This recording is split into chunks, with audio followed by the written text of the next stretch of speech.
Евразийский институт остеопатической медицины основан в 2011 году в городе Бишкек в Кыргызстане.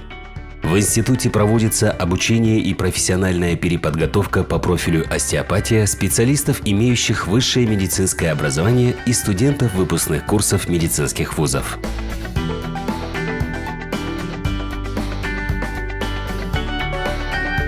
На клинической базе института ведется прием взрослых и детей. Врачи-остеопаты лечат не болезнь, а целостное тело.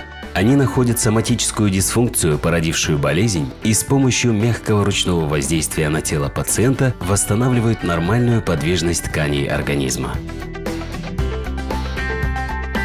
Евразийский институт остеопатической медицины находится по адресу улица Садырбаева, 282, пересекает Южная магистраль.